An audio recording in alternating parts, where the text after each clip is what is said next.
বিদ্রোহী কবি নজরুল ইসলাম বলেছেন, মসজিদের ওই পাশে আমার কবর দিও ভাই, যেন ভোর থেকে মুয়াজ্জিনের আযান শুনতে পাই।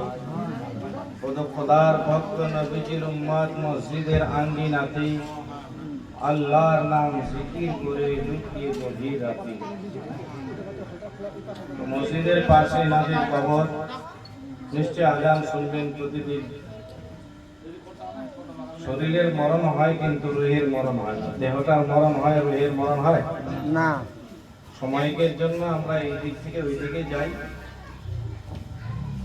তাই এই অবস্থাটা সবারই হবে, শুধু আমার নয়, আপনার নয়। সেদিনও বলেছিলাম যে আসার সিরিয়াল আছে, যাওয়ার কোনো সিরিয়াল নেই।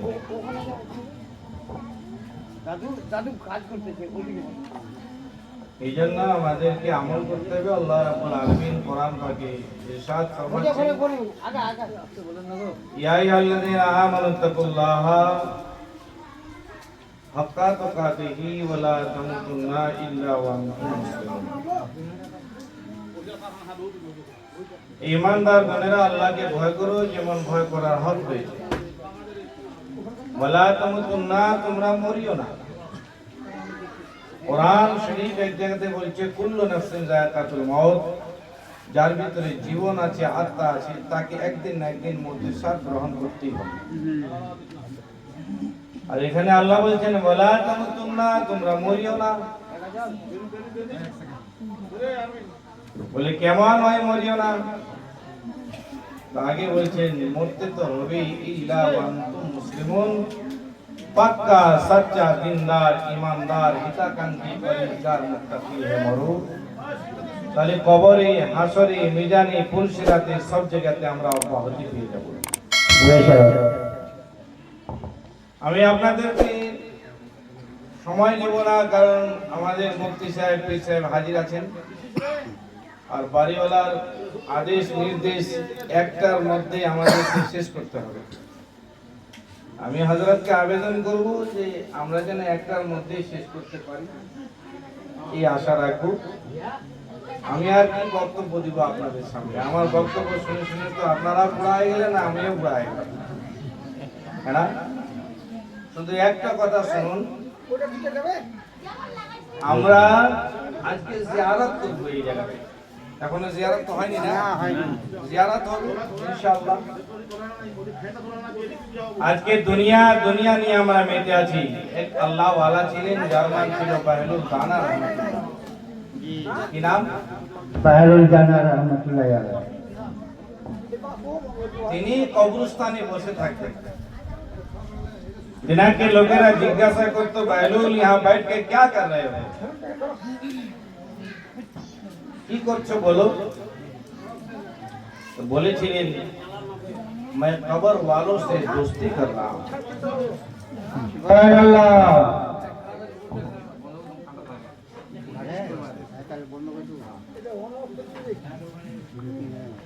मैं कब्र वालों से दोस्ती कर रहा हूँ।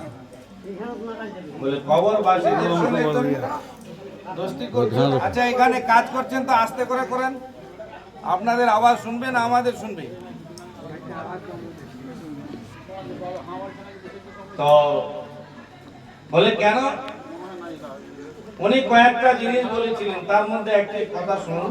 তিনি বলেছিলেন এটাই, যে কবরস্থানে আমাকেও আসতে হবে, যার ভিতরে জান আছে, যারা মানব জাতি, তাদেরকে কবরস্থানে আসতেই হবে। এই জন্য আমি চাইছি যে আগে থেকে এদের সঙ্গে দোস্তি করি। দ্বিতীয় নম্বরে বলেছিলেন, इन लोगों से इसलिए दोस्ती कर रहा हूं कि ये मेरे पीठ के पीछे कभी बदनामी नहीं करेगा। কবরস্থান যারা কবরে আছেন তারা কি কোনোদিন আমাদের বদনামি করবে? কিন্তু দুনিয়ার মানুষের সঙ্গে আজকে আমাদের দোস্তি বেশি। যারা দুনিয়াদার তাদের সঙ্গে दोस्ती उनसे कीजिए जिससे जो आपको हक रास्ता दिखाए, যে আপনাকে সঠিক পথটা দেখাবে তার সঙ্গে করুন, যে আপনাকে সত্য কথা বলবে তার সঙ্গে করুন। আমরা দোস্তি কার সঙ্গে? মদারু, ট্যাবলেট খোর, জুয়ারু, হারামখোর, এদের সঙ্গে আমরা করছি। আরে দোস্তি করুন ওর সঙ্গে যিনি আপনার গ্রামের ইমাম, তার সঙ্গে দোস্তি করুন। বলুন যে এইটা একটু মশলাটা বলুন তো। কবর সম্পর্কে একটু আলোচনা শোনান, ওযু সম্পর্কে আলোচনা শোনান, নামাজ সম্পর্কে আলোচনা শোনান। তাদের সঙ্গে তো দোস্তি করলাম না। তার সঙ্গে মনে কিছু নেবেন না, ডোন্ট माइंड। जो हराम खोर होगा उनसे अब दोस्ती कर रहे हैं। আজকে দেখছেন এই ছোট ছোট বাচ্চারা, এই বাবুরা তোমরা ভালো আছো না? আমার দিকে তাকাও। এই যে ছোট বাচ্চারা, এদেরকে আমরা অবহেলা করি। আমি আসলাম ঠিক জাস্ট 11টায়, 11:30টার দিকে। জি হযরত, কিন্তু এই বাচ্চাদেরকে সকাল বেলায় পাঠিয়ে দেওয়া হয়েছে কোরআন খানি করছে, কলমা খানি করছে। জোরে বলা যাবে না? ইনাদের রুতবা যদিও গরিব ঘরে, আজকে কোনটা ছেলে বেশি? মাদ্রাসায় যারা গরিব তারা দেয়, বড় লোকের ছোঁয়া আমরা পাই না। আজকে যদি একটা ছেলে যতটা খরচা আমরা একটা স্কুলে খরচা করছি একটা ছেলের পিছনে, ওর অর্ধেক যদি একটা তালিবে ইলমের পিছনে খরচা করতে পারি, তাহলে একজন সায়েন্টিস্ট হয়ে দাঁড়াবে, বৈজ্ঞানিক হয়ে দাঁড়াবে। মানে কেন? তার ভিতরে দুনিয়াবি পড়াই থাকবে এবং আখিরাতি পড়াই থাকবে, কোরআনেরও শিক্ষা থাকবে আর দুনিয়ারও শিক্ষা থাকবে। তাদের দিকে আমরা লক্ষ্য দিয়েছি, তাদের দিকে লক্ষ্য নেই। আমাদেরকে দোস্তি ওর সঙ্গে রাখতে হবে, তার সঙ্গে যিনি শরিয়ত বুঝে। এমনি যদি কোথাও যাচ্ছেন, হযরত कहीं जा रहे हैं, कुछ बोलेंगे, বলছে আমি কি কম জানি? আরে আপনি কি জানেন? যখন জিজ্ঞাসা করছি ভাই জানেন তো খুব। আমাদের এলাকাতে একজন আলেম ছিল, ভালো ভালো আলেম, এখন আছেন, উনি মিশন মোড়ে থাকেন, মৌলানা জাহান আলী সাহেব কিবলা, আল্লাহ যেন তিনাকে তন্দুরুস্তি আতা। আমার ওস্তাদ তিনি, তিনার সামনে এরকম পয়সাওয়ালা লোক মুজুরি শুরু করেছে। ইনি কি বলেছিল? এ বাবু, ইনি বলেছিল आलिम के अलावा जितने हैं सब जाहिर है। जी जी, आलिम যারা তারা ছাড়া সবাই জাহিল, মূর্খ। যেমনি বললেন না তো, ওখানে ছিল master, tester, registrar, high commander, গায়ে লেগে গেছে, বালু ভরাতে হয়েছে। এসে প্রশ্ন শুরু করেছে, বলে আপনি যদি বলেন যে আমি খুব শিক্ষিত, তাহলে আলেমটা খাড়া কেন বলেন? এই আলেমটা খাড়া কেন? প্রশ্ন কিন্তু এরকম, আলেমটা খাড়া কেন, পাড়া কেন নাই? বলতে পারছেন আমরা কি আলেম? আপনি যেহেতু আলেম নাই, আমি বলছি না যে আপনি বাংলা পড়বেন না, আপনি বাংলা পড়ুন, আপনি ইংরেজি পড়ুন, তার সঙ্গে শরীয়তের বিধানটাকে জানুন, যেন আমার মা বাবার কবরে গিয়ে আমি জিয়ারতটা করতে পারি। দরকার আছে ডাক্তারের, দরকার আছে আমাদের। আজকে আমাদের মাঝে ওইরকম ডাক্তার নেই, আমাদের মাঝে ওইরকম ইঞ্জিনিয়ার নেই, সবটারই প্রয়োজন। তোর সঙ্গে আপনাকে দ্বীনি মামলাটাকে ঠিক রাখতে হবে, আপনাকে আলেম হতে হবে। এইরকম কিছু নাই, পাক নাপাক, হালাল হারাম, জায়েজ নাজায়েজ, কোনটা জিনিস খেলে আমার গুনাহ হবে, কোনটা না খেলে আমার কি হবে, এই জিনিসগুলা জানতে হবে। এগুলা তো আমরা জানলাম না। চাই পয়সা জैसा हो पेट में जाना चाहिए।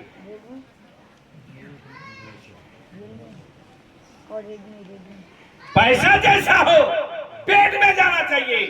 হালাল খান হালাল, সত্য বলুন, দেখবেন জবানে তাসির হবে। আল্লাহ আপনাকে এই জগতে ভালো রাখবে। ওই জগৎ ভালো রাখবে। আমি বলতে এটাই চাইছিলাম যে বেহলুল দানা রহমাতুল্লাহ আলাইহি তিনি আবার একদিন বসে আছেন তো বাদশাহ হারুন আর রশিদ बहलूल अरे मुझ से मांगू क्या मांगना है क्या मांगते हो यहाँ बैठ बैठ के बोले आपसे मांगूंगा तो देंगे दे पाओगे बोले हाँ जरूर दे देंगे बोले अभी तुम्हारे काছে তিনটা জিনিস चाहिए बोले তিনটা কি बोले एक नंबर ए बाबू ए बाबू ए कितनी दिखनी पड़ी बोले तीनटा जिनिस चाই बोले तीनটা জিনিস কি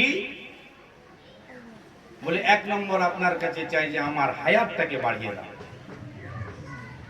পারবে কোন মায়ের লাল পৃথিবীতে আছে হায়াতকে বাড়াতে পারবে পারবে না অবাক হয়ে গেল বল না পারবো না बोले দ্বিতীয় নম্বরটা বলো बोले দ্বিতীয় নম্বর হলো এই যেদিন রোজে মাশারের ময়দান হবে না দ্বিতীয় নম্বরটা হলো এই যেই দিন হযরত ইসরাঈল আলাইহিস সালাতু তাসলিম আমার রূহ কবজ করতে আসবে ওই দিন আমি চাচ্ছি তুমি আমার হযরত ইসরাঈলকে বাধা দিয়ে দিও যেন আমার রূহটা কবজ না করে পারবে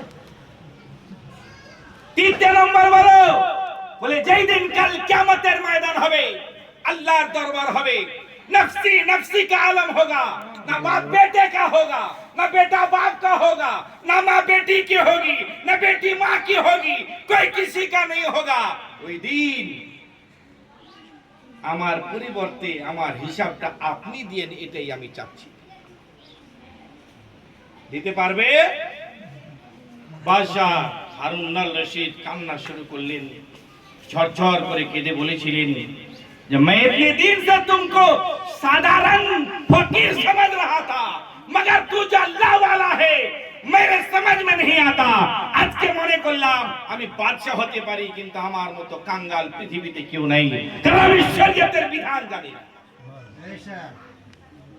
শরীয়তের বিধান কি তিনি জানতেন না জানতেন বাদশা ছিলেন কিন্তু এক ওয়াক্তের নামাজ কাজা করতেন না বাদশা ছিলেন সদা সর্বদা নবীর প্রেম অন্তরে ছিল বাদশা ছিলেন রমজান মাসে রোজা রাখতেন বাদশা ছিলেন শরীয়ত মোতাবেক চলতেন আমি আবেদন করব বন্ধুরা যারা যারা আমাদের বড় বড় আকাবির চলে গেছেন তিনাদের ইতিহাসগুলো দেখুন তিনারা কিভাবে চলেছেন মরতে আমাদেরকে হবেই আল্লাহ যেন আপনাকে আমাকে ভালো রাখেন আসসালামু আলাইকুম এখন আপনাদের সামনে আমাদের